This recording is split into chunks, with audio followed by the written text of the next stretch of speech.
Doctor Who Episode 8, the finale, the one where... Yes, Billie Piper is back, and Ncuti is gone. Let's be honest, I was the best. Just shut up and go! As you'd expect, Ncuti underplayed his regeneration, barely making a fuss about it at all. And went out essentially sticking his V's up at the fans. Previously telling the audience to turn off the TV, go and touch grass. And then when they did, well, he left the series to do something else. Wasn't his smartest move. But you know what they say, when you make a mistake, double down on it, that'll fix it. This week, even the BBC had to call out Doctor Who. Now it has just become an intolerant programme condemning most of its viewers simply for existing. When they had a caller that didn't like it, was pointing out some of the mistakes. I'm a guy who considers himself of the left, but even I cringe watching an episode of Doctor Who. Not only did they admit that I don't really watch it. When I watched this 20 minutes, it was just kind of randomly on, I was pottering around, it was on. But they had their own reasons for liking it, as the audience have theirs as well. Sometimes it does feel like you're being lectured to. When BBC Radio is taking the piss out of BBC TV shows because they've gone too far, are too ideological, and too full of lunatics. If Doctor Who is dying, it's because the BBC has killed it. Maybe that'd be a hint, but not for these showrunners. In the bits I have seen, I do kind of agree with him, because sometimes it does feel like you are being lectured to. They're too busy making Barbie dolls. I am the Barbie doctor. Trying to pretend that the Time Lords are Germans. And the child is contaminated. Oh, come on. Despite the two things not being remotely comparable. The mother. What about me? Human. And despite defeating Omega in just a few minutes after he turned up, and just kind of wedges himself in the door. They thought the one thing that could balance out such a crap villain would be bringing Jodie Whittaker back. Let's say best male. You were the best male, obviously, but I was the best minge. Of course, there was only one thing she wanted to talk about. I love you, Doctor. You should say that to Yaz. Essentially the one personality trait that she had in her series as well. But join me as we enter the final episode of Doctor Who, maybe forever, in what is a giant steaming pile of an ultimate accidental parody of a series. What on earth do you think you're wearing? The future! You really are an idiot, Doctor. The episode starts with the Doctor's balls exploding. Immediately into the intro. So as we travel down for the last time the TARDIS's ribbed love tunnel, seeing Ncuti get ejected like last night's kebab. He's falling to his death and, as the most intelligent man in the universe, has got a plan. That's about what I'd expect from him, but this is a man, and so he can't save himself. Instead,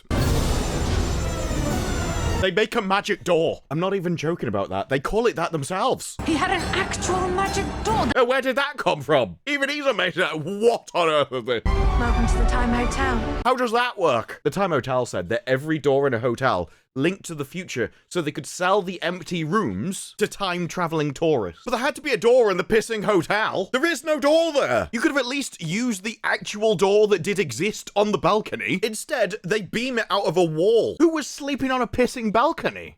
If you'd like to come with me, sir. So she saves him because, you know, he's only the Doctor. You can't expect him to have agency. Some fallopian tubes are nearby. So unfortunately, he doesn't die. I mean, I was hoping. He had an actual magic door. I know. Even the characters in the show are getting annoyed at how badly written they are. We'll know they've broken their programming when they start dropping slurs. At that moment, though, the clock hits midnight.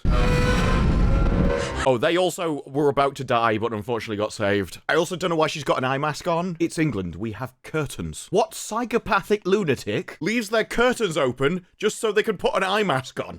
Happy morning. Oh, sorry. I forgot. For some reason, I assumed she had her own place. I didn't know that she was also scrounging off the state as well. Look, she's only working at unit. They can't pay very much, obviously. But she says, one more day to go, May the 24th, tomorrow. We get to relive the greatest moment of the series.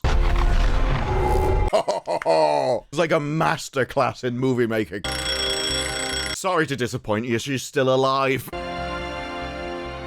Oh no! My husband's left me. I bet he's with Steve across the road again. He does love a lumberjack. Thing is, I'm not even really joking about that, because that is essentially the theme of this scene. He's like, oh, I remember the episode I was with you. You were really boring. He gives her a hug and has to whisper in her ears, This just means we're friends. but the world was destroyed. She says, no. Look, it's back.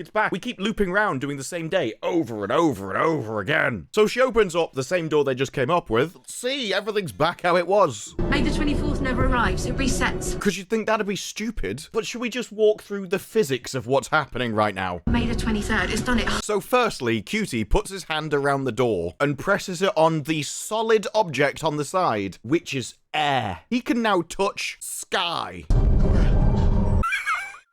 This is even more farcical. The door doesn't even open into the balcony. So we're not renting out the balcony. We've broken our original law. And if it was attached to the balcony, as it was falling through the air, you would understand the door fell with it. That doesn't. That opens at a fixed point in space. She had to open that at the exact moment it fell past. And then she should have just been like, oh no, he's gone. Bye, Ncuti. I'm a bit of a div. Otherwise, for some reason, that magical door locked onto a falling balcony perfectly and then stopped. Got the house key. I can open the door anywhere. Yeah, but that's the same door that you just opened, and you didn't do anything. You just moved a key in the lock. You didn't tell it to go somewhere else, you silly bint. But he realizes, hang on, you are fat. Honey.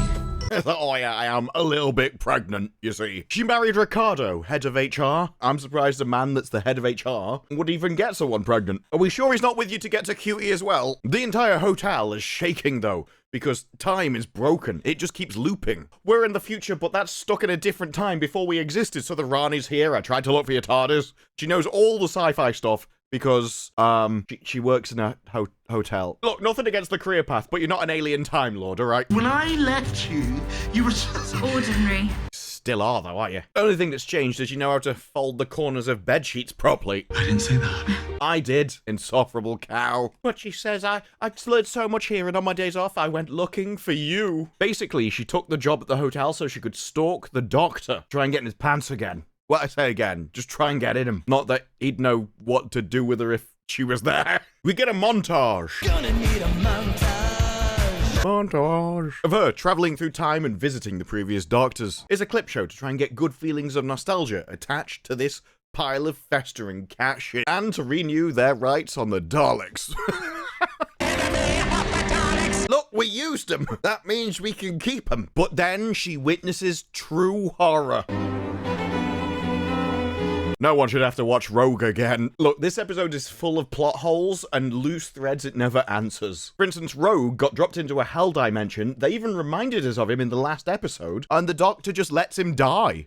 He's supposed to love him. Doesn't care about him at all. Never even went looking for him. In this relationship, Ncuti was basically just Gandalf. He wanted to destroy Frodo's ring, and if Frodo died, well, that's just a price he was willing to pay. Oh no, I don't think he bats for my team. Yeah, I think that's pretty obvious, love. So she gets heartbroken live. She is pretty horrified by whatever scene she's looking at. Maybe they're playing a game of Buckaroo or the Hungry Hungry Hippos. Yeah, that would reduce me to tears as well, love, if I walked in on that. I can't believe you cheated on Monopoly. I do have one question, though. How did you live with him for a year and not realise? There is no way the Doctor wasn't lining him up around the block. Ncuti even said the way he broke out of Wish World was that he was so gay he could overcome the power of a god pretending he wasn't. When he sees Rogue, and then there's something inside of him that's like comes alive, that's desperate to break out. Every June, her entire hotel would have looked like a unicorn vomited on it. Like, no, my radar was broken. I ran straight from that to Ricardo, so... Oh. That's nice. The father of your child is just sloppy seconds that you settled for because you couldn't get that. I hope you put that in a Valentine's Day card, one love. That's so romantic. All's well that ends well. She says, as her face is like Russell T Davies, super misogynist. They just take whatever they can get if they can't get the best one. But what about this Rani? Why is she doing all this? And Cutie's like, oh no, I've broken her heart. Look, we could go in a cupboard, I could blindfold myself and sling it up here for a bit if you want. Best I can do, love. Though we're repeating the same day, so it wears out, gets thinner, so we can see into the underverse, and she can find Omega. We already saw Time Break at the end of the previous day, but forget about that. That never happened, now it's been fixed. What for? To find Omega. I really hope the YouTube algorithm detects that word correctly. The most fearsome Time Lord in existence. I mean, that's unfair. He only wiped out a planet. You've wiped out the entire Doctor Who franchise. You don't get more fearsome than that. Babe. The Rani, though, trying to track down what the magic door is. You were supposed to follow him everywhere. All right, I had Christmas off. Meta! With that, though, the Seekers have somehow located Omega. That doesn't make sense because the Seekers were just tracking the amount of doubt, but somehow now they've got a GPS in a different time. So, magic! Omega, our Lord and Master, creator of the Time Lords. No one is Lord and Master of me. Unless it's Conrad and he asks you to make him a sandwich. The Doctor, though, visits Poppy's room. We just start BSing to try and fill in plot holes. That every time the world resets, things slip through the gaps. But everyone kind of compensates. They make the reality work. And if you thought this Doctor had about 70 IQ before, yeah, it's about right. And I have a daughter. Don't know about that, love. She seems to know how that works. Maybe you could get some advice from her about it. But she isn't real. How dare you? I'm sorry. You realise that works off shame, right? Multiple things about shame. Firstly, you have to respect the person shaming you. Secondly, you have to know you've done something wrong. Telling a guy that's never been near a womb that you don't have a baby, that's not a shameful act. That's called science. And she might be one. I don't know. We need more women in STEM. I have been in the halls of the Goblin King, palaces of the Daleks, caves of Satan himself. So? You're not a father? Yes, I am. I've been to Greg's. That's not how you have a child, mate. That's how you get a sausage roll. I have been to KFC. I have entered the mighty chambers of McDonald's. I have eaten Five Guys at every city in the country. What's happened here in the middle of suburbia is bigger than anything. You still don't have a baby, though, do you? Hello? Is someone there? I would have no problem with the storyline of the Doctor having a baby and then wanting to protect it above all else. But not this guy trying to protect a baby he doesn't have. It's me. Oh, you're home. I thought you were... Yeah, love, I'm up here in my children's bedroom with another woman. Don't worry, though. You know I'm not cheating on you, because I don't touch you either, do I? I don't know what I thought. Not a lot, love. Not a lot. I'm coming down. I'll make us some tea. Conrad just keeps winning. Got a problem in the UK, been hit by a car, leg just dropped off. Don't worry, cup of tea will fix it. Nice surprise. Daddy's here. Why is that a surprise? He went out for a pint of milk. We were all surprised he came back. So what we get is a pissed off Doctor scene where he takes his kit off. I mean, look how angrily he walks down the stairs. Oh, I hate these civilized English clothes. I can't wait to get into my new foreign muck. Disrespecting English civilization. Smart. That'll get the fans on side. I forgot that reveal was so immediate, sorry. We even do it in time with the music.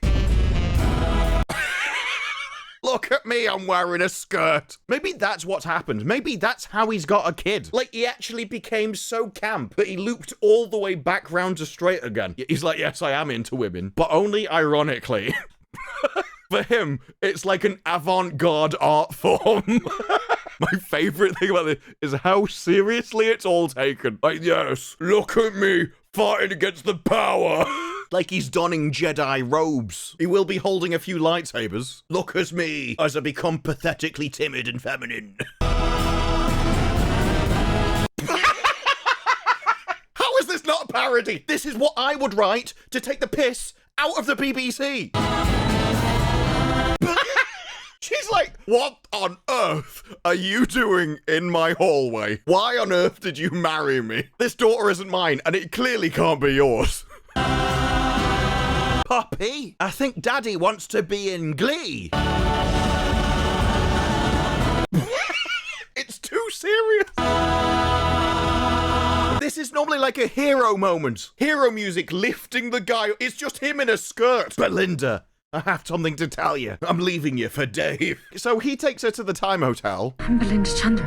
Her memories come back. And your Poppy.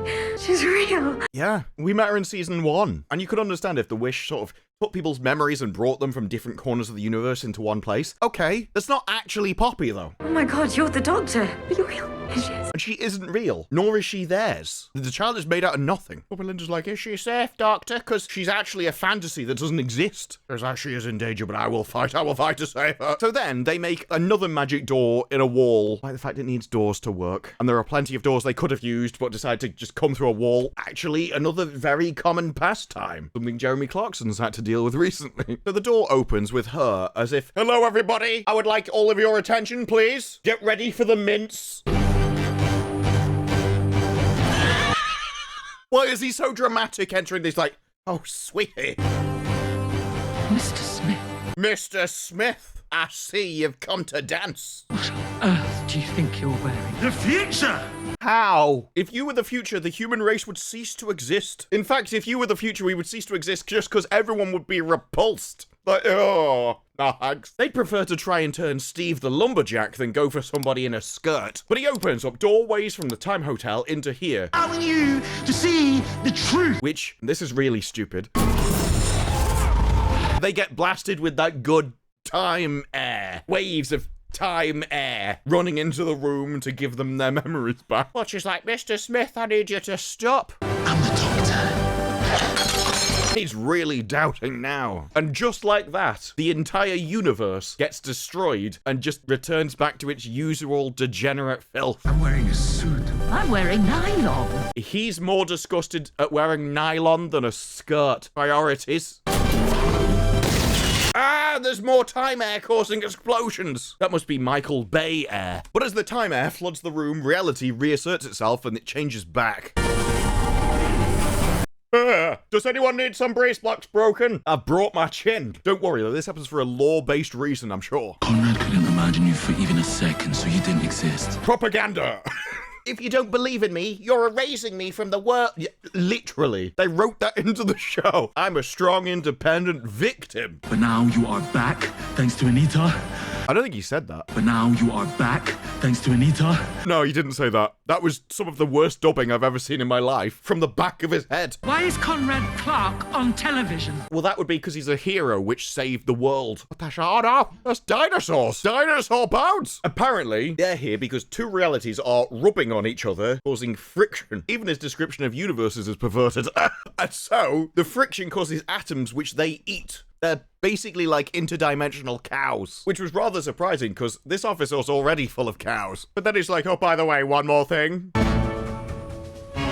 I've got an arm and a skirt. No, it's to bring in Poppy, the baby which doesn't exist, and I don't know why anybody cares. She's like, ta-da! But it's clearly not mine, is it? It's not even Indian. I'm Belinda. And this Is the baby we stole one day from a different couple. is our daughter Poppy. See? Do you two even know how that works? You can't sleep in separate beds, you know. What happened? Did you buy a turkey baster? Well, now you're going too far. Yeah, but to be fair, he's too thick to know that. That's why he's so happy. And she's like, I'm lying to him. With that, we jump back to the evil scum. Those aren't my words. I just believe Russell. And a lot of us on the production team had the problems with that, of associating disability with evil. And you ignore us. Luckily, though, Unit knew who they were dealing with. Anyone who's seen the other episodes knows she employs all kinds of scum. Absolutely no quality bar for her company. And so, We had all unit personnel biochips. she chips them like the dogs they are. Basically sees them as nothing more than pets. Run-of-the-mill animals. But from a 10-mile radius, she can beam out a signal which magically wakes them all up. Look, they even put an LED in her neck. We're just lucky she didn't beam out the signal for the cyanide pill. I could have gone horribly wrong. But apparently she's got one in her neck as well. They didn't have to implant hers, they just hid it in the creases. Cutie's got a baby. Ruby wakes up, but my favourite bit is the mother doesn't, which means despite last season's finale, when she was asking for a job, they were like, you're too low for even our standards. Just a useless scrounger. So she goes off, she's like, I'm sorry about this, but I've got to go. Where are you going? Me? I want to save the world. What from? Is somebody about to send out a particularly spicy tweet? We're really lucky she didn't remember that button was there when she had no idea what it did. Oh, look, what does this do? Straight into a wall. That would have been entertainment. That would have been television. Instead, we get a Back to the Future moment where she burns her tyre so fast, she's gonna pop her tyre and go careening into a Woolworths. She's gonna die covered in pick and mix. Does everything have to be orange in this universe? Is Conrad a big fan of, like, EasyJet? But Ruby starts saying goodbye to everybody. Obviously, that doesn't please everybody. You're running up and don't like up. Gary, look, you should be as lazy as me. You're putting me to shame. What you really doing? What I do best. Bigotry? Dye jobs? It certainly isn't eyebrows, is it? The Rani goes to Conrad. We need to go faster. If you were older, we could use your full power. You could imagine complicated things. Instead, I've got you. And you are just somebody with dangly bits, aren't you? I'll do anything for you. Yes, that's the way we crush him. We couldn't turn him into a villain because, quite frankly, he's too based and that makes him awesome. So instead, we had to make him submissive. I'm surprised they didn't put him in a skirt. Make him a true bitch. We've humiliated Ncuti. This guy had too much self-respect. You really are ridiculously handsome. What? Where did this come from? And why? I want to destroy the world, but first let me just bang this guy over here. Russell, keep it in your pants for an hour, mate, seriously. Can you imagine what it's like on set? Can you bring Bob to my room, please? Wash him and put him in a maid's outfit. Actually, no, don't wash him. I could tilt you on your side and serve olives at those dimples. But why would you want to? Is this just Russell speaking through the Rani? He's like, yeah, I knew why I hired you, grrr. She says, though, the doctor is out there. I need you to track him for me. The entire wish is in your head, so just think really hard and tell me where he is. Can you find him, Connie, for me? I've got to be honest, I don't really know what emotion this expression was meant to be going for. I would like to know what Conrad is doing with his hands, though. The doctor gives unit schematics for a box and, like, make that as fast as possible. Consider it done, sir. Absolutely, sir. The tea lady can handle it. Oh, Ruby's here. Doctor, you're wearing a skirt again. Yes, Ruby. You know I find it easier to save the world with the air hitting my balls. I was going up. I was... Did you notice that? I was... They've built unit downhill. It's all fun and games when you're sliding to work, but imagine pushing yourself back up. Oh, no. No. Put the brakes on, love, otherwise you're going to go under a skirt and end up with 2 bruises. Come look at me, you. I feel like I'm washed for days. Oh. You thought you were dirty before, love. He's teabagging your leg at the moment. An actual daughter. That's amazing. It's not true, that's why. So then she comes in on her EasyJet scooter, and my only thought at this point is, how did you get that past security? They're not going to let a scooter into unit, and it wouldn't be faster anyway. They really should have had her not hit the brakes and just flown out the window. I'm power sliding a scooter. What? I think there's a lot of reshoots in this episode. Exhibit A, her hair versus her hair. Is that when the hair curled? I got electrocuted. No, you're blonde.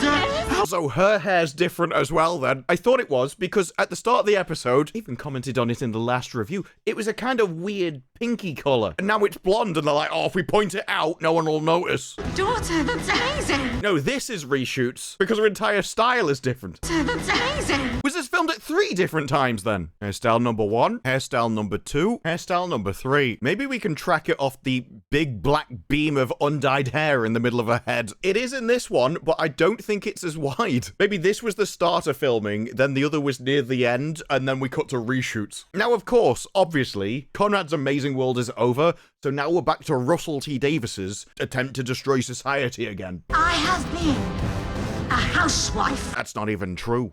Oh, you know, I'm single. She wasn't a wife, she was just a house. That is definitely not the same hairstyle. But then Ncuti starts to go like really perverted version of Christianity. Basically, we are facing the unholy trinity. Probably not the first time he's dealt with 3 holes, to be honest. He says, though, Mel, it's the Rani. She's still alive? And then we just get pure exposition. I fought the Rani when I travelled with the doctor all those years ago. He was in the Amazon with my mom when she was researching spiders right before she died. Everybody else knows she travels with the doctor, but no, I was his companion. You don't know who I am, do you? I'm talking to the audience. And they tell us the Rani's character with words because they haven't given her any personality and characterization at all. Her character is, I want to destroy the world, but apparently it's meant to be ruthless. Worse than ruthless. Indifferent. Or worse than indifferent. She believes she's doing the right thing. The worst tyrants are the ones that do something for your own good, because at least if they're evil, they will eventually be satisfied with the pleasure that they get from being evil. But if they think they're doing good, if they're virtue signaling, if they think that you need what they're doing, they will do it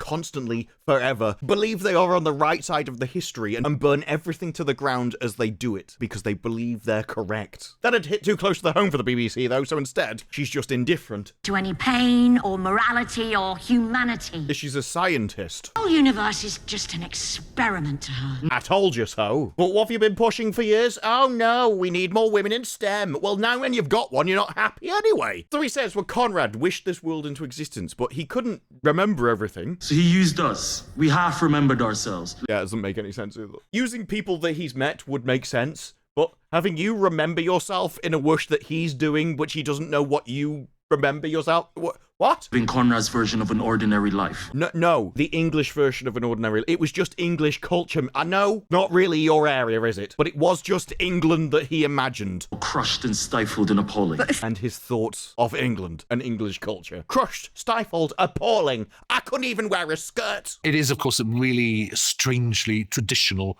and when I say traditional, I mean bordering on a wrong pattern of behaviour. It's difficult not to believe that that is a fashion crime, let's be honest. Ruby says, though, I mean, we remembered a girl named Poppy. It's like, yes. This episode may have made sense if you were still the companion, but they wrote you out of it, so now it does. And there might be truth to that, given the Doctor's next line. She's like, we met a girl just like her on the other side of the world. She's real. It just makes it even more amazing, Belle. Belle? Did you cut away an ADR Belle? Amazing, Belle. Hmm. Scraps of memories, yours and mine, have come to life. Scraps of our memories, your and mine, have come together to make a child. Except the memories are from the Doctor and Ruby, because Belinda never met her. It seems like it was written for Ruby. But then the Rani teleports into the room. You really are an idiot, Doctor. Can't argue with that. Whole world to hide in. You ran half a mile away. You can teleport. Distance wasn't the problem. Time Lords were slaughtered. How did you survive? I saw it coming, the genetic explosion. Flipped my DNA, made What? There was a genetic explosion, so I flipped my DNA. a biological sidestep. Survived. As a biological sidestep and survived. I can't really remember how the Master killed the Time Lords. I don't really know what a genetic explosion is. I thought he killed them and put them in Cybermen.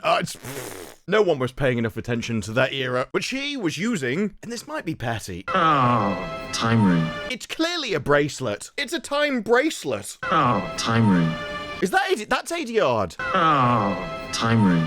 It's not even recorded using the same microphone. I wonder if he calls his skirt time trousers. I've just realised as well something earlier. When she was talking to her other self and said... You were supposed to follow him everywhere. Well, she didn't follow the Doctor, though. She was there ahead of him. Quite often, she'd lived an entire life and set up businesses or risen up the ranks of companies long before he arrived at the location. She wasn't following anybody. So many loose plot threads. It seemed to really want me to like the Rani. Maybe it's just that the heroes are so insufferable. Painted doll of a princess could ever survive. She insults one. Find a stupid blonde Earth girl and there you are. Insults another. She's like, oh, this is the BBC. I'm supposed to have my victim shield up already. Tedious putting up with you and your 57 mother. Incredibly based. Does make me laugh though, because they can't make a villain evil or make you dislike a villain because their morality is inverted, so everything the villains do is good. The only way they could try and make them dislikable is have them insult other characters. Introducing the other Rani. They explain they bi-generated, and it's basically telling the other characters what we know, and it just seems like a waste of time. It's really strange to even bring this character in, because the moment she's told the other people in the room that, hello, I'm the Rani, this is what I was doing, But I was brilliant.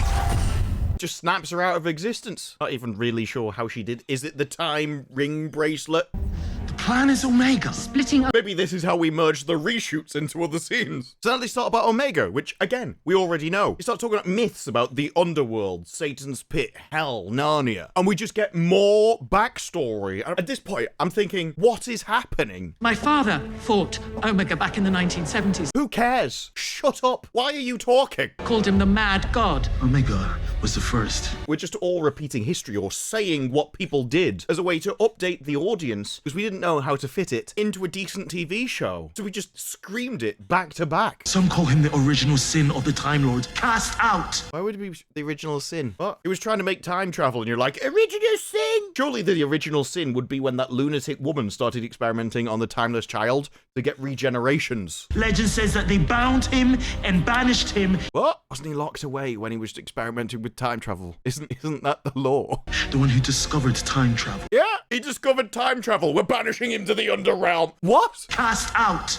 from Gallifrey. We cast him out because he discovered time travel. But she doesn't care whether he's alive or dead. What she wants is his DNA. Because with that, they can resurrect the Time Lords. She said, well, if you need the DNA of a Time Lord, then what about the two of you? Which is an excellent point. Until we get the response. I think she's asking us to mate. I mean, first, that'd never happen.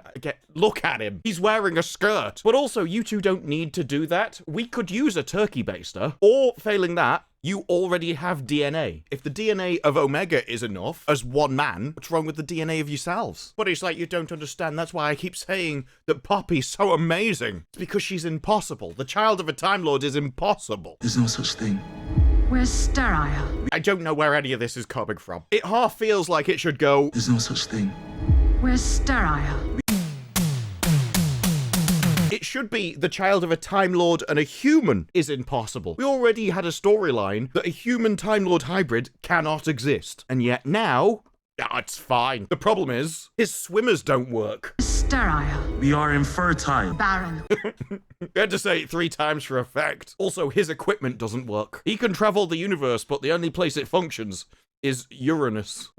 We're a biological dead end. To be fair, we knew Ncuti was anyway. Though sometimes I think that's what bigeneration is. Nature trying to find a way. What? That's your explanation for it? The grand explanation for something that didn't exist until 5 minutes ago. So Poppy came out of the wish, like an accident. Very difficult to take being an accident seriously when this guy is wearing a dress. Life just happens. It's a beautiful accident. And we've still got Poppy, except she doesn't exist because she's just a wish thing. It's a fantasy. It's not a person. It's not a life. You know why there was a life? Rogue. You remember Rogue, the love of your life, the actual genuine person? Why don't you go and save Rogue? But actually, all of this is just done for one purpose. The message. Doesn't Poppy solve everything? I mean, she's Time Lord DNA. Well, firstly, not Time Lord DNA. It's a wish thing. You don't even know if it's got DNA. It's not a Time Lord or a human. It's just an it. But there are other issues. Yes, except Based. the mother. What about me?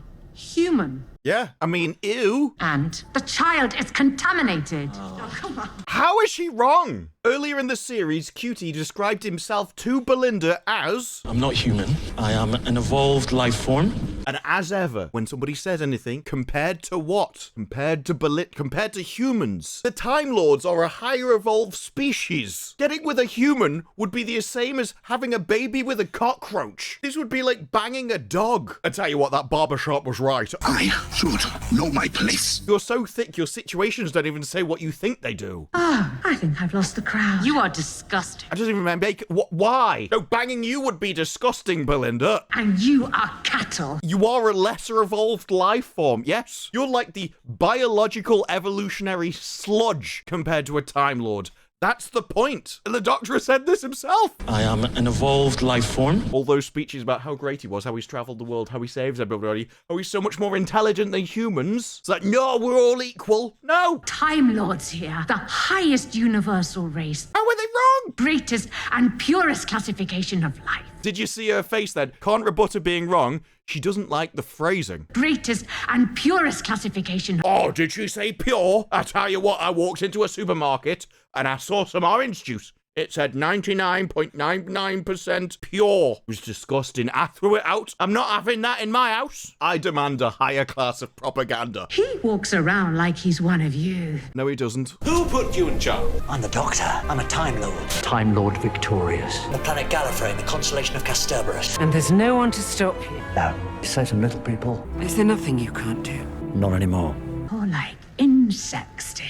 True! You can't have the villain keep being correct and just saying facts. And deep down in your hearts, you know it. True! Remember, she's not evil. They even said it themselves. She's indifferent, just a neutral scientist. She's laying out the facts as they are. It's them that have a problem with reality. Now shut up, step aside. I think we've hit levels of awesome hitherto unknown. If she starts beating him with a baseball bat, this episode might just win me over. It's like, look, just let me build a new Gallifrey and I'll leave your world untouched. And the Doctor's like, no, you can't save the world. Then the wish ends. What would happen to Poppy? She will cease to exist. That's because she doesn't exist. She's an imaginary creature. She's as real as me dreaming of Kate Beckinsale. But she's not real. Duh. She's made of hopes and dreams and wishes. That is every child. What? Did you think that was deep? But she's not real. That is every child. Every child isn't real. You really are retarded. So Belinda says, well, if we don't end the wish, then this'll just stay as Conrad's world. We can't do that.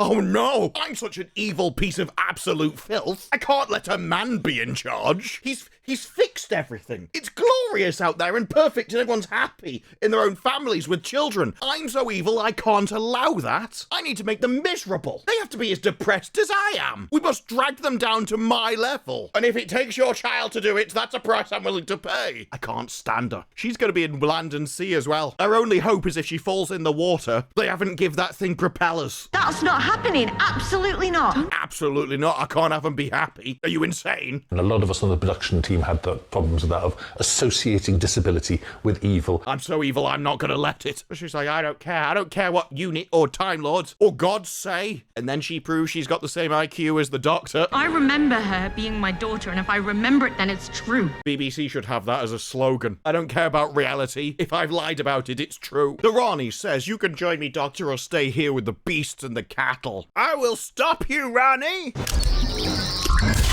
Remember that, because that comes in handy later. I just want to point out, she clearly destroys his Sonic, just FYI. With that, though, the target is fixed, and we just beam a load of energy into the seal of Rassilon, and she sends a load of interdimensional atoms at Unit so that to force the bone demons to attack it. So then an alarm goes off. She is provoking the bone beasts. How'd you know that? Unless they have a specific bone beast alarm in Unit HQ, which would be particularly impressive. It's like, hang on, I remember those beeps. So the bone beasts come for Unit. He says, attention all staff, we're going into battle mode. For some reason, I've got a wheel at my desk. I don't know why. Attend your station. Yep, the stations flip over in the desks. We needed a joystick, that's why. Do all your desks have joysticks underneath? Cutie starts getting rid of people because they only came back to film for a day. Mel, you need to go and do this. Rose, I want you to biosync Ruby for the flight. Yeah, Rose, you do some biosync stuff. Just get off the screen, all right? Just vanish and we'll never talk about you again. The Doctor takes his imaginary person downstairs. This box has been cut off from time and space and dimensions. We're going to stick you in there so that when the wish ends, you'll still be in there. You'll be protected from the effects. Like the fact that there's no power keeping the wish going. I don't know why we thought this would work, but here we are. It is beyond time and space. It will exist outside of reality. I mean, that is some hefty technology to have the tea lady cook up. With tech skills like that, she could probably make a plastic packet where the corner doesn't rip off before opening the box. That's probably a step too far for anybody. But she says, what do you mean? Are we going to put Poppy in there alone? Do you mean Poppy goes in there alone? Because I'm telling you, she does not. And this is the first time in the entire series I've liked Belinda. And no, not just because we're going to stick her in a box and close the door and cut her out of the episode. That's just a bonus. No, it's the first time in the entire show that anyone's actually acted like a normal human being, and it is just a mother putting herself in danger to protect her child. And I can't help you in the fight. My battle is in there. I don't know about battle. You're going to stand in a box, love. You're not going to be fighting anything, and that isn't the impressive part. This is. The Rani wins and we are destroyed. You will be locked in there for all eternity. That's the key. She goes in there with her daughter, but if everything goes to hell, if they lose and the daughter vanishes anywhere, now she's just stuck in a box on her own forever. Doesn't have to eat or drink. She's just in solitary confinement for eternity. That's quite a sacrifice so that your daughter isn't alone for about 40 minutes. You're gonna starve or age or suffocate. You just... I wouldn't have put the age bit in there. So self-obsessed, that might be a bonus. You just be forever. With Poppy. With Poppy. Let's do it. I liked it. Almost like if you do normal story about normal people sacrificing themselves to save their family, it works. Strange. So the bone demons start attacking Unit, and then nobody understands how weapons work. How do you fire a cannon? You move the joystick sideways, and then the gun turrets go down? We are very lucky that that was perfectly on target because, as you can see, despite her going sideways on the joystick, these cannons only move up and down, they don't go sideways. Also, these bone demons keep getting hit with the cannons and nothing happens. None of them die or break or anything. So Belinda walks in the room and she turns around and he's just holding the bed. I just wished he'd close her in. Finally trapped you, evil cow. But no, he hands over the kid and he says if it fails, she'll just fade away. She'll fade away as if she never existed and we won't even remember. Never happened. Never. Because it makes sense now. That's pushing it, mate. Nothing in this episode makes sense. I was meant to meet you so that Poppy can live. No, Poppy can't live. Poppy's not real. I don't know why we're trying to save an imaginary mythical child that doesn't exist, especially when the real Poppy exists on the other side of the world. You could just go and get her. She is an orphan. Or go and save Rogue. Unit starts firing its laser cannons. Still don't do anything. It just kind of singes it a bit. Now, Unit has a cannon on one side and a laser on the other. I'd attack from these directions, personally. Full power's destroying your ceiling, love. Oh no, it's fallen on the ramp. How's she gonna get home now? She can't climb over that. They put Ruby in like a weird jet thing, and she starts screaming, "It's a matter transporter, you'll be fine as long as they don't push the buttons." Don't press the yellow button! Oh, sorry, I just pushed the button because I'm an idiot. Oh my god, it really works! It could have beamed you inside a wall, love. Blue button. That'll get you to Conrad. Well, how do you know where Conrad is? How does she control where she teleports, mate? What do I do? Can I punch him? Yes, you can! That'd be a bad idea, right? You're gonna go up to a guy who's about twice your size, way more muscular, and you're gonna punch him. He doesn't need a god next to him to punch your back, love. Be on your back. Although you are around Conrad, maybe that's what you want. East 21.6, fire! You mean East 21.6? That cannon only goes up and down. What that dinosaur needs to do is strafe. What about an eater and a magic door? If you need more towels, she has an infinite supply. But when it comes to saving the world, probably leave that to, Christopher Eccleston. Well, can't you get us into the palace? Well, that's actually a good point. She has magic doors all over the place. You're gonna need a good reason for that. E-Type needs to keep that door open or you lot will slip back into the wish. What? Now, maybe I can't reach the heights of a doctor with 50 IQ, but have you heard of this new invention called a doorstop? I'm not sure that her role is that vital when it could be replaced by a heavy bin, a yellow pages. He tells her, though, you can't transport in there. The threshold will scatter you to the wind. You have to wait for me to take it down. How can you do that? Oh, I tricked her. Is it when she said you were sterile? He's like, no, actually, I'm still fertile. I'm just not interested in Belinda. He says, though, as we were beaming each other with the sonics... Copied her coding. What? I thought it was a screwdriver. I thought it just manipulated matter around you, but now it seems to be able to, have different coding, controls certain things like a remote control, and she destroyed yours. I saw it happen. No, look, mine's got a flared base, it's invincible. And so he summons a Hoover. Moving street out of range. No, the dinosaurs outsmarted us. They stepped left a bit. Returning West 44.5. All personnel, hold on. That is as stupid as you think it is, by the way. Rather than having a gun on a turret that can turn, instead, we built a skyscraper. You can tell this has government money, can't you? We could spend 50 quid putting a turret on a gimbal, or 50 billion rotating a skyscraper. Oh, by the way, when we tilt this building, everybody inside goes, "Aah!" And we almost shut off the universe. Perfectly designed. Perfectly. If you're attacked by anything that moves slower than a skyscraper, you're screwed. Galvanic beams at maximum. Galvanic beams at maximum. Luckily, they're coming at us through 180-degree angles again. Not that we need to worry. He's got a Hoover. If we die here today... Oh, I hope so. I'm rooting for you, Doctor. Just shut up and go! Yeah, just shut up and go. Just regenerate, Doctor. We know you want to. If you regenerated on a Hoover wearing a skirt, that might be the best moment of your career. That'd be a real high point for you. Just shut up and go! Only one thing can top that. The Doctor Who is Dead dance. So as he jumps on the Hoover, we kick into the heroic music. Unit almost shoot him in the head. I would have laughed. And rather than just flying straight to the base because it's fast and, you know, people are dying, he starts flying under bridges and stuff, or up through the dinosaurs' legs as they're getting shot at. He almost blew his face off. Sorry, Doctor, I just blew your knob off. If they hit him, he would have got what he deserved. Try and fly out of the line of fire, eh? Not into it. Meanwhile, Belinda is being as entertaining as she ever was on this series. Was it good for you too? So the Doctor flies to the Bone Palace. I mean, look, just because he's wearing a skirt doesn't mean he has to drive like one, seriously.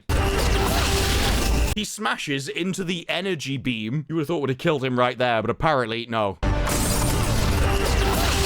The memes write themselves, really. He never would have crashed wearing trousers. And Ruby decides to teleport. Well, I mean, outsmarted again. Like I wasn't ready for you. I am wondering how you were ready for her. How did you know she could teleport into your room? How did you know where in your room she was going to teleport? Where did the gun come from? You could just punch her in the face. But look, I know you can't defeat us. You don't have a weapon, just a speech and words. But aren't you tempted to start the Time Lords again? Time Lords of Omega were murderers. Yeah, but they mainly just murdered you for regeneration. She's like, you can rebuild them with us. You're not with the humans. Stop pretending you're not superior. Don't you want to see him, the almighty one? Yes. Omega locked. Does this make sense? Would the Doctor unleash what he thought was the most evil person in all of existence on here? Like, what was his plan at this point? Because I don't think he expects what happens next. No one did. They decide to open the Rassilon seal, and we go back to fragile masculinity. We couldn't make him a villain, so instead we're going to make him weak and pathetic. I'm surprised you didn't put him in a skirt. Have Ncuti come over and teach him the wisdom of teabagging. Hey, Conrad, have you ever been snowmanned? I could fix you. I want to say thank you. We're going fragile masculinity, folks. I mean, yes, he may be strong, confident, highly successful, but really, he just wants a hug. All being a man is. It just means you're a broken woman. I mean it, because Conrad's world could have been so much worse. It couldn't have been any better, though. It was perfect. I'd expect guns and whiskey and girls, but... Oh, no, okay, no, maybe it wasn't perfect. It could have been, but I agree. If anything, it was too wholesome. But he says, I just did what he said. The Doctor, they just want to be safe, fed, and warm, and so that's what I did. Well, I mean, you did give them families, marriages. You reinstituted English culture, just... unfortunately, with less whiskey and women. You tried to give everyone a family. Tried. Some people were still too insufferable for that. Looking at you, Mel. But then she finds out his true problems. You never mentioned your dad. Daddy issues. Dad issues. It's 2025. It's all modern writers know how to do. Maybe this is just Russell T Davies projecting. Makes him raise his gun again. You can't bring up my dad. But they're about to open the seal. Heartbeat. Double heartbeat. A female deer. No, that was the wrong meme. No! A deer! A female deer. And Ruby starts whining. I know our relationship was real. I was there. Because I was there in the dark when I made you smile. Oh, I was there in the dark when you were smiling. I had to fetch the tissues.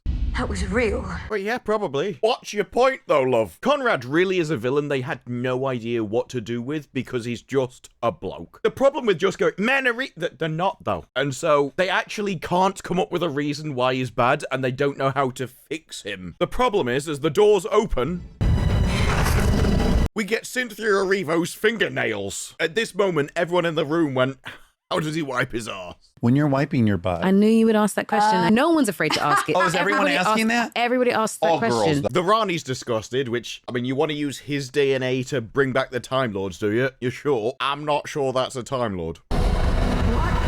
What is right? This is where the Disney money went. And that's quite scary, because if this is where the money went, everyone's thinking, maybe you should have given it back. It was kind of better without it, wasn't it? This is how you know that Lizzo isn't big-boned. Because for it to be true, it'd have to be something like that. We find out the real problem, though, as it continues to climb out. And just kind of wedges himself in the door. He's like, look, love, been doing squats in the nether realm and I can't fit my ass out this door. Can't get my cheeks out this helm that I mentioned. He's like, Rani, get back. You don't know what it's gonna do. The Underverse is a world of legends, so Omega has become his own legend. What? So he didn't have a body before, it was just his will. The Netherrealm is a world of legend. I thought he was in the antimatter world. I don't know Classic Who. It's just, my issue is, the Doctor Who channel released an Omega catch-up video, which I watched, and they're now contradicting their own lore and their own video that they put out to update you for this episode. But he's not in an antimatter world anymore. Whatever. He's now in a world of legend, which means he became his own legend. What? Please, sir, can you send me to the Malteser realm? I want to be delicious. He is the Mad God. So he became big-boned. I don't know. The original sin. What do you mean original sin? Oh, his legend is the original sin. So you lied about him, and it's your lies which have now created a demonic abomination. I will become the god of time. If you think that's an exaggeration, no, that's what he sounds like. Look. I will become the god of time. They call me Lizzo. I can't get my ass out this door. He says, I will feast upon the Time Lords. And at this point, I'm thinking, why is nobody doing anything? Why are you standing there like gormless freaks? I think you'll find. Find what? Look, what are you going to do with that? I'm faced with a demonic god, but don't worry, I've got a screwdriver. Now, he does grab her, and I don't know why she still doesn't just beam him with a sonic screwdriver. Apparently, he was going to do something before. I'd definitely be doing it if I got grabbed. Instead, she goes, wee, wee. It's actually quite a good impression, look. See? And she doesn't use her sonic, she just lets herself get eaten. Now, the thing is, he didn't chew, and he's a bone god, so he doesn't have, like, stomach acid or anything. I think she's probably alive. She'll just get passed out the other end. Just has to climb out of his pelvis. I'm not sure she'll fit through the door, though. I mean, is there extra room for his cheeks? The time bracelet ring, though, is on the floor. Oh, he's been on those curries again, Annie. Ooh. He knew eating the Rani was gonna give him bad breath. So the doctor's just thought, I've just waited until he's murdered my friend. Well, fellow speciesist. Omega! Oh, hello! Can you eat me next, please? I've always wanted to be inside another Time Lord. Doctor. It would definitely just eat him, right? It didn't talk to the Rani. May I introduce to you the Rani? Maybe you'd like dessert. So much for the two Ranis. It's a good night from me. No. No, you didn't. It's good night from me, and it's good night from him. Well played. It's a good night from me. She beams off with her time bracelet, and we're about to eat the doctor again. It's going to be a good Saturday night. He says, though, first of the Time Lords, what is your intent? To feast upon this world. Once I've got my ass out of this door anyway, give me 10 minutes and a bit of butter, I can probably squeeze my way out. And after saying he's going to eat the world, at least the doctor's realistic. And there's nothing I can do. True. If you said you wanted to marry a man in a dress, I could have been there for you. But as it is, and he's just backing up with absolutely no plan whatsoever, which makes it all the more stupid. Without hope or help. I've got nothing, no idea. I've got 5 IQ and a dream. If only I had a weapon. Oh yeah, there's one behind me. He's just really lucky he backed up into the exact thing he needed. Even though it's not what he needed, but we're gonna make out that it is. He didn't even come up with a plan. Luck made him back into one. It's like, I've got a heat-seeking Gatwa. So yeah, look, I've got a GPS tracker. This will help me fight off a demon. Look at the size of my shaft. This can defeat anything. 1 billion supernovas! I can understand why he was popular in the clubs. Now it fires laser beams. He made a GPS tracker to track his way through time, and for some reason gave it a USB port to connect it to other devices, and allowed it to fire laser beams. Why? Oh, that is a face and half, isn't it? Might need to zoom in on that. But he just starts screaming at him, and basically fires at him until he backs up. And Ruby even uses this moment to go, hang on, I know how I could outsmart this guy. Ta-da! Ta-da! I've got a baby, Conrad. Not mine, I've nicked it. And so she takes the baby's power and makes a wish. I wish you to be happy. Now we find out what this wish is later. She lied. Happy? Remember before, he was well off, successful, well liked, so popular he could make his own cult. And then she ruins his life. I think she means, I wish I was happy, and so she ruins his life and he becomes miserable. She basically drags him down to the level of that filth on the street. He keeps screaming at the demon. Well, that'd be your marriage bed, really, wouldn't it? How does this device even hold the power of 1 billion supernovas? And why did you build it to be able to store that much power inside it? Do you just have 1 billion supernova battery lying around you used for everything? Either way, he forces him back in. We're really unlucky he could unstick his own arse. And just like that, the demon's defeated. To keep it on screen for much longer, that CGI bill was going up by the minute. And I think this is the problem with big budgets. They had a decent budget, which made them think they could do a big CGI monster, but because the CGI monster is so expensive, they can only have him on screen for a few minutes. Whereas if they had a low budget, they'd just get a normal man to wear a mask, and then he could be in the episode properly. They actually ruin the TV show because they've got a large budget, but not a movie one, which makes the villain barely in the episode at all. Ruby, though, takes the baby's power again and ends the wish. That causes the base to vanish. Not the smartest thing she'd ever done, let's be honest. You just see the doctor plummet out of the sky. He's like, no, Ruby, you should have waited for me. Hold your fire! I'm so glad you had to tell them that. The enemies vanish and they just keep blasting because no one's told them to stop. Probably should have lowered her desk a bit so she could at least see over it. The doctor, though, realizes, oh crap, Ruby's killed me. And so starts to run, but not before. Yeah, I would put that prop down really carefully before those supernovas explode. You know what's happening next though, right? The Vindicator isn't fake, so the base will vanish and that Vindicator that he put down ever so carefully will plummet down to Earth and explode with the strength of 1 billion supernovas. We just wiped out the planet, folks. That's what we did there. Ruby, though, in the TARDIS. That's where the wishes were being told. And as Ncuti runs, not realizing the Vindicator has dropped to Earth, he sees the doors. Yeah, I've got a key! Could he just click his fingers and open it? Now, at this point, I have to ask, how is any of this here? Do you remember the end of Eurovision? The TARDIS exploded. How is it here? Don't worry, they never explain it. Because something as small as the TARDIS exploding, that doesn't need answers, does it? Now he's running around like, we need to move, we need to move, we need to move. Why? The base is vanishing, the TARDIS is fine, but he's like, no panic and we need to teleport. Shall we compare how blonde Ruby is in this picture to how blonde she is in the very next scene? Maybe hire people that don't get their hair changed every 5 seconds, eh? Can't we wish for Poppy? Then she might vanish. Poppy is a baby that was made from a wish, but if we wish for Poppy, then Poppy might vanish because... What? Why would the wish for Poppy make Poppy vanish when Poppy would be the wish? So instead, he decides to take the power and gets rid of all the I would wish for infinite wishes. Wish that you had the power to wish your own worlds. That would be amazing. I could wish, like, Russell T Davies never came back to Doctor Who. He's back at unit, though, to look in the box. Unfortunately, Belinda's still there, although Poppy is as well. We're so happy, it's amazing. Yeah, this baby exists that is made of wishes and doesn't actually exist and never really did, but we're happy for some reason. No, I like this fake one, not the real one. Judged by how happy she is, Poppy must be evil. But the God of Wishes made a world that they thought was evil, and so the Doctor decides that he's going to punish it for eternity. There really was only one place it would suffer enough to please the Doctor. Ruby's mom. Who is the best mother in the world? Me. Really? I can't help noticing there is no father in this household, or either of them. These people are so insufferable, 2 men running couldn't stick up. But I am too busy playing poker. So I'm too lazy for that. Gonna stay in my bed and leech off the people of England. She says we can't just take him though, there's laws and stuff, and yes, I don't normally care about that, but come on, am I supposed to get my benefits for him? Paperwork is sorted. That's how that works. And she says we should call him Joseph after my husband. Joe Sunday. Am I supposed to know who Joe Sunday is? If we met him in another episode, I can't remember. Maybe he was in Rogue and started ramming one of the staff. Ruby says you're a father now. I pity the child.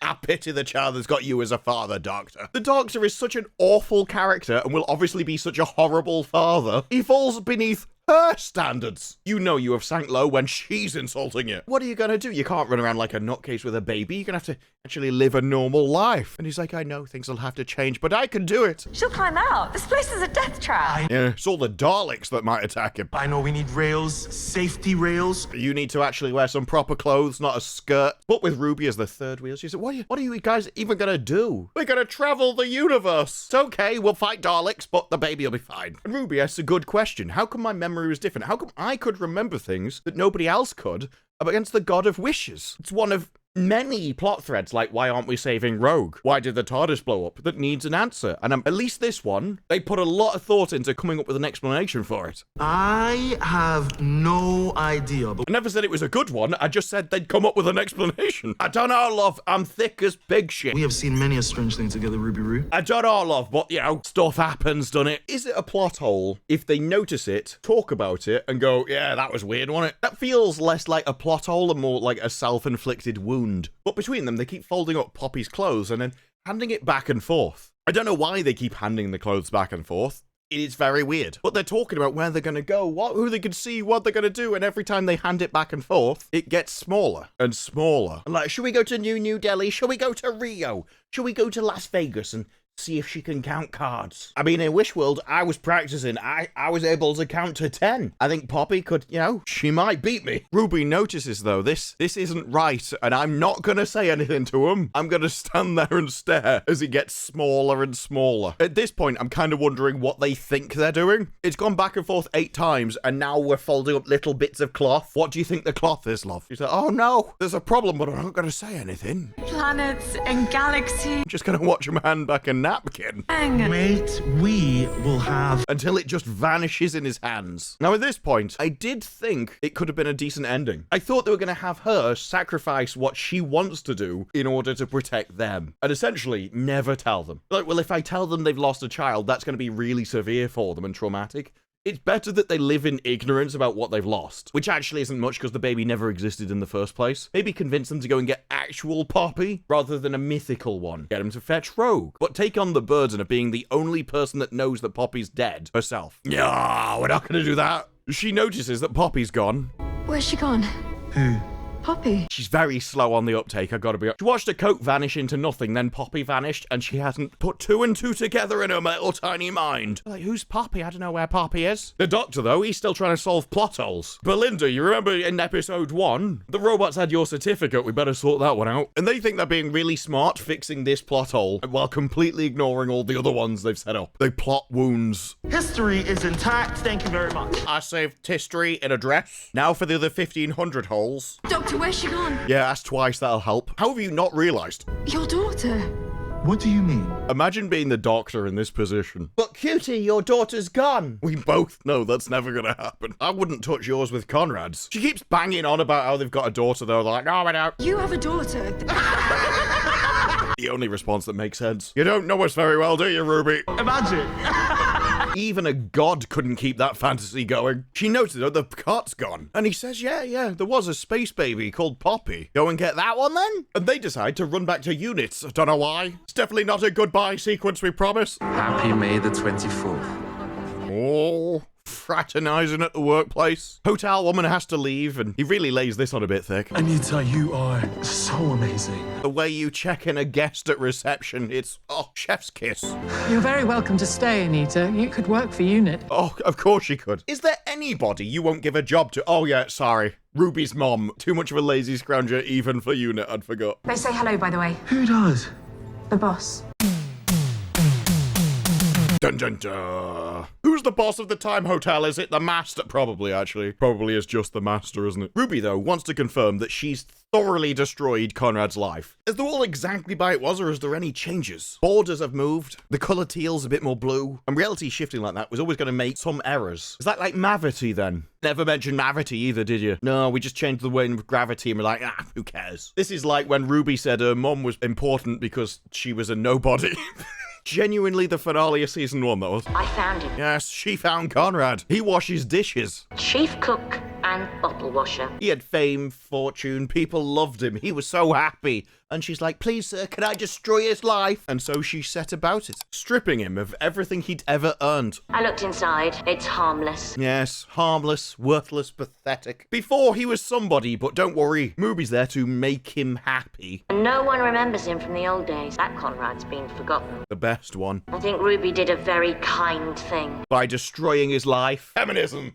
Take a man, ruin him. It was for your own good, sir. Now you're weak and pathetic. And that makes me feel like I did a good thing. The gods are full of tricks. Although they're still not as evil as you are. One wish survived, and it turns out to be him. What? Your reshoots really messed this one up, didn't they? They even forgot her own wish, that her wish was to make him happy. And so when they refilmed it, I think they were like, oh, I can't believe he's still in the universe. They hate the Englishman so much, they're upset that they still exist in the world. I wanted him to be happy, but I didn't want him to exist. Not Poppy.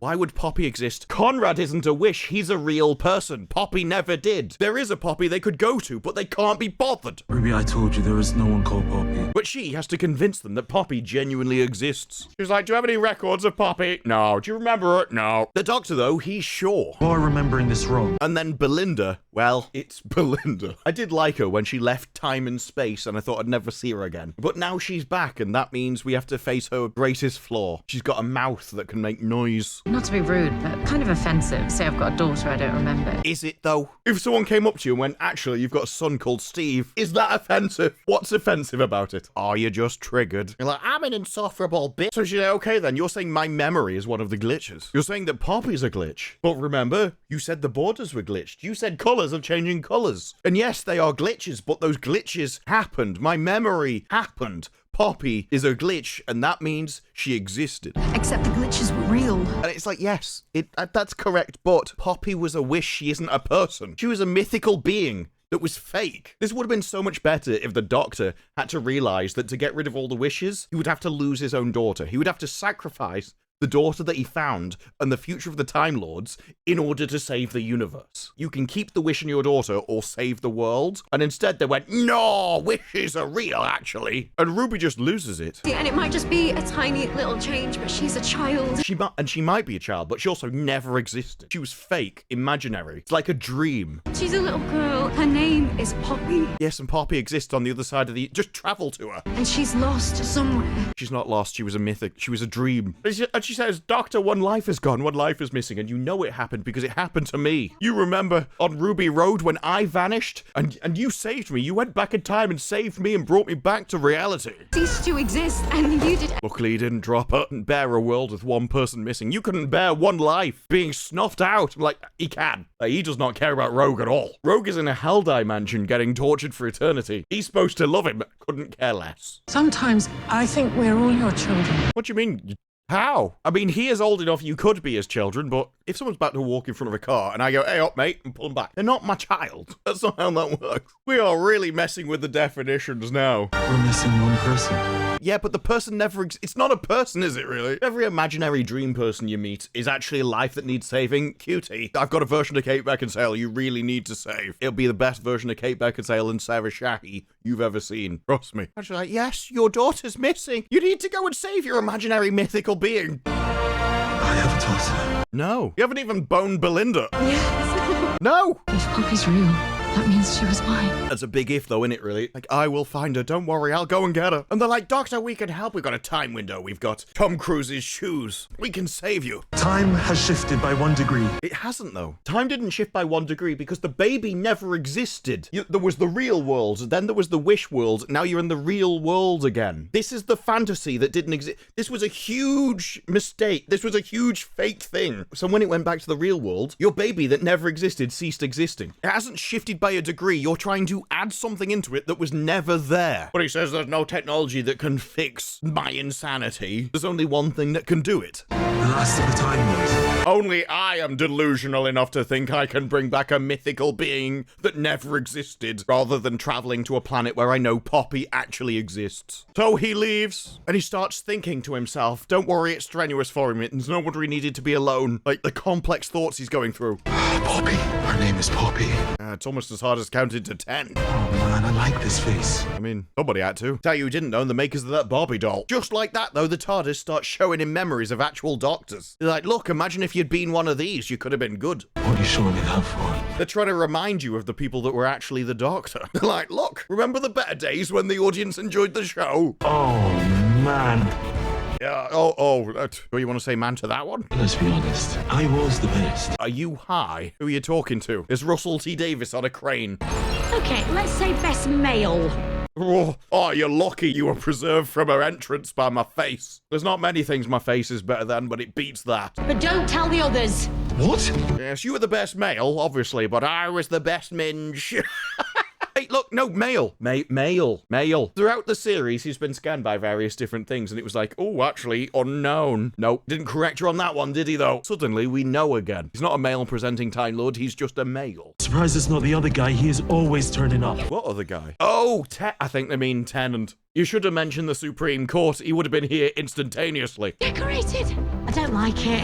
I agree. Does it really need to be bigger? In a room defined by its bigness? Defined by its bigness? Hello, I'm the Doctor. I'm one of the most intelligent beings in the universe. Oh, this is a big bigness, isn't it, love? Popped out out of my timeline because there's a great big time schism on its way. So there was a time schism that popped her out of time for a time schism here. So she's here to fix a time schism to fix the pop back in time before the schism. So he tells her what he's about to do. I am going to punch a ton of time regeneration energy into the heart of the TARDIS, and that will shift time a degree. And I'm like, what? You're trying to make a mythical creature enter the world. We're not shifting time a degree. Shut up, you stupid tart. And isn't regeneration just giving you a new face, bringing you back from life by essentially flipping your cells? It's not time, though, is it? This is like when I was watching a BBC science show, and they got confused between the difference of speed and time, and then just thought they were the same thing, and ran with the idea for an hour. That was as science fiction as this. And she says, but if you do this, there won't be any worlds. You won't save anybody.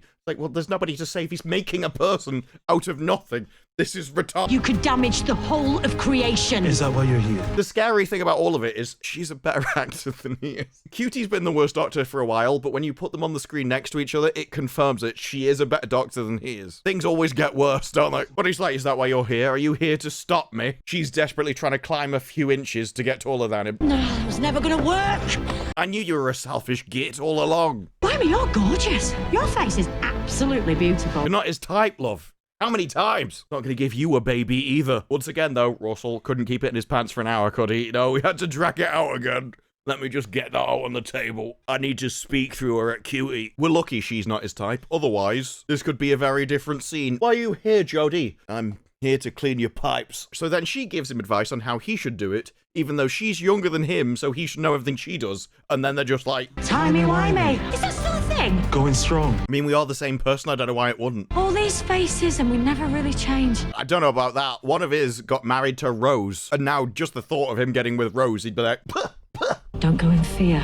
Go with that lovely smile. Or piss off as fast as possible and don't make a big fuss about it. There is a multitude of options. But Jodie, she's got to go. I've got to go back to my own life. I've been here too long. I've already proved that I was a better Doctor than you. That's enough for me. I love you, Doctor. Uh-oh. Yeah, there's this as well. I love you, Doctor. I never say things like that. That's why you got me. Yep. He's way more effeminate than you are. He's all about his feelings. You should say that to Yaz. You never do. Is this why we brought her back? Yes, probably. Quick, to Reddit. They pissed off Reddit so much, they had to bring her back to confirm it. But she knows.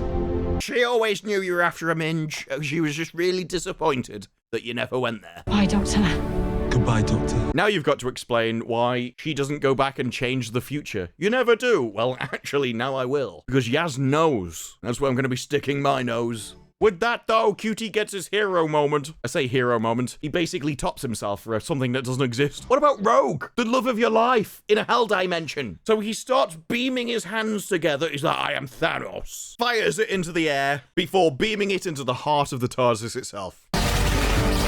Yeah, it's can't be good for it, can it? Bearing in mind, the TARDIS is alive, right? So imagine what that's thinking. Just for once, can you please do that outside? Well, that's 7 years bad luck right there. Also, this doesn't look like shifting time a degree to me when you're shattering reality. If they do more series, this will be the excuse for all. Well, when you shattered reality, things slip through different dimensions because you've blown up the TARDIS again for the second time.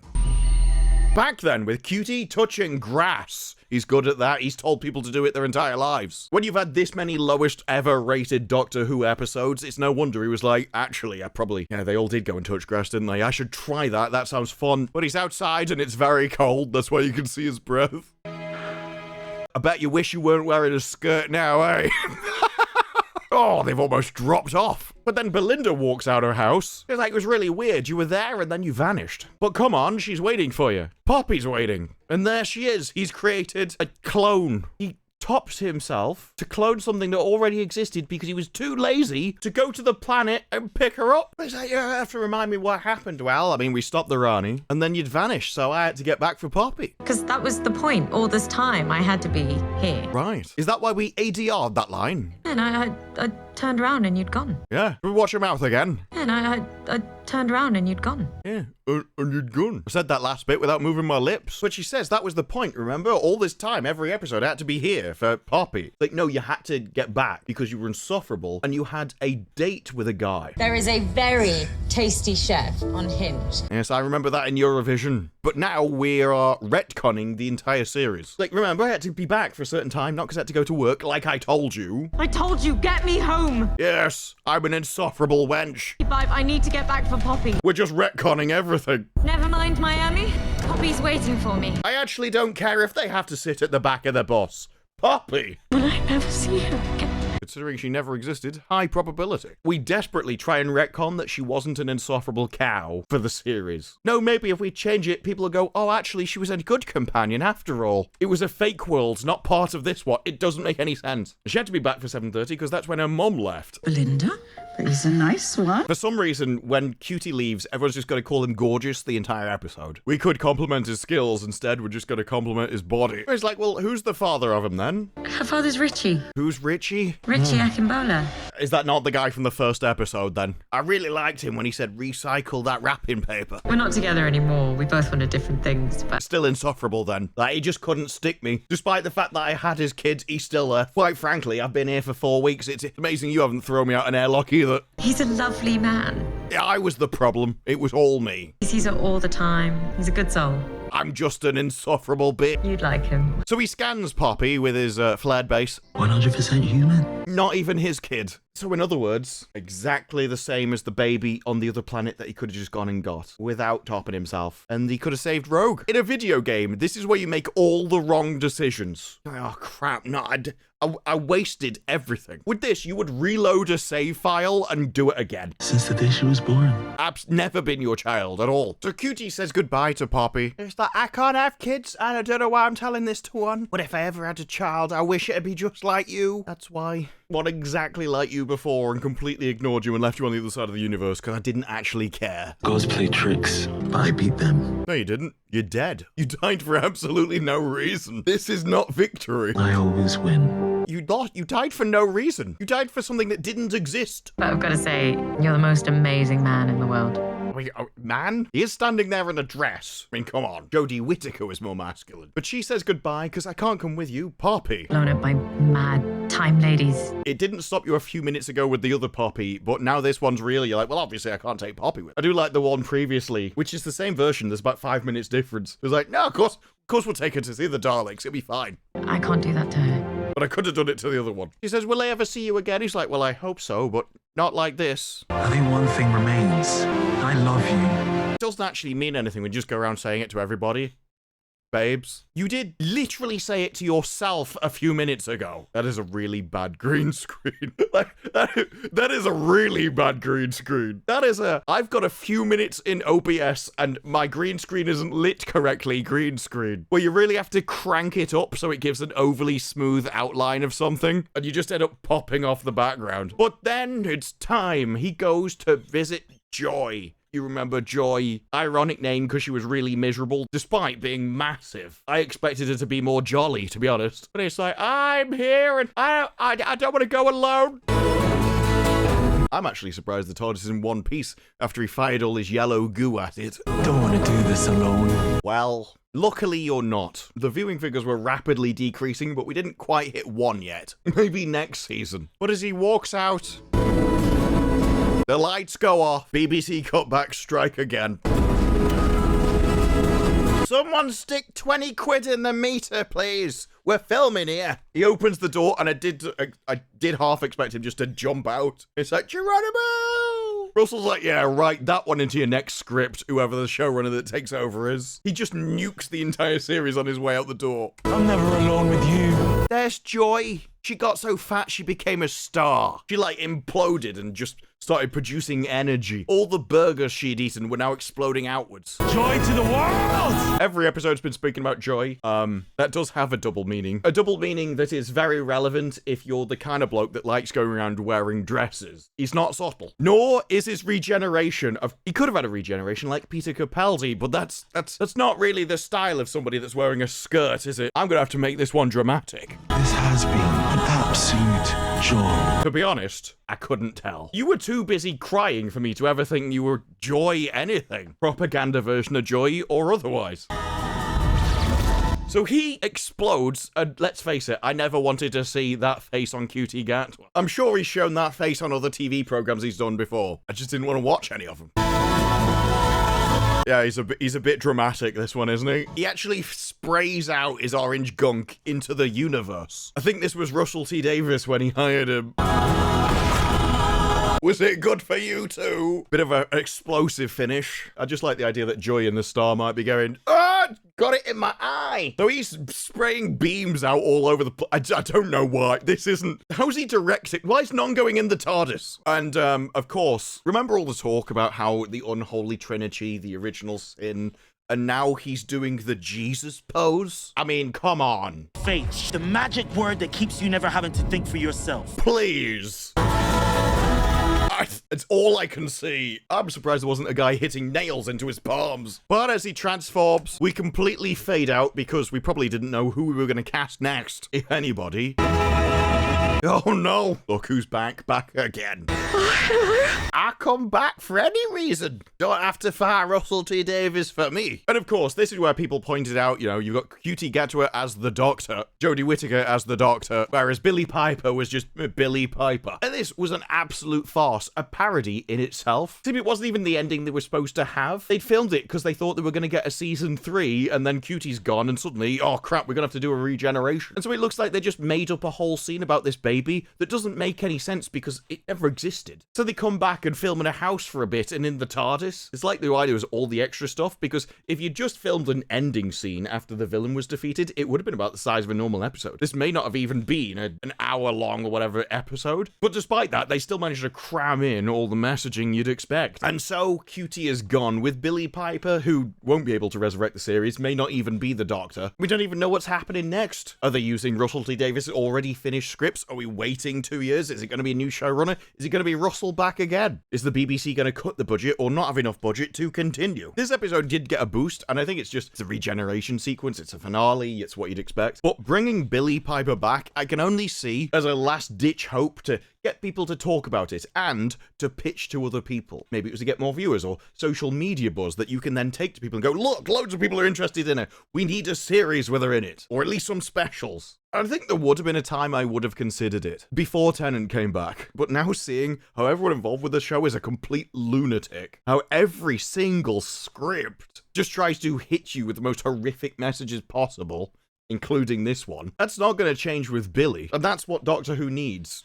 Change. And strangely, I don't even think who the Doctor is the most important change. It's who's running it, who's writing it, and who at the BBC is involved, or rather not involved. But one thing's for sure about this entire run, these have been the worst episodes of Doctor Who, with the worst doctors, the worst scripts, and the worst showrunner. They've also been the lowest viewed, despite the ending of the season all being about evil podcasters and now nobody remembers reality correctly, despite telling your audience to go and touch grass, only to put it in your show as the final middle finger to them. Now, it seems we're all right on this one. Maybe the crew could go and celebrate by counting how many license fees were cancelled due to their show. But for now, that's it from me. If you like the video, press like, subscribe, more videos like this in the future, and I will see you in the next one. Bye-bye.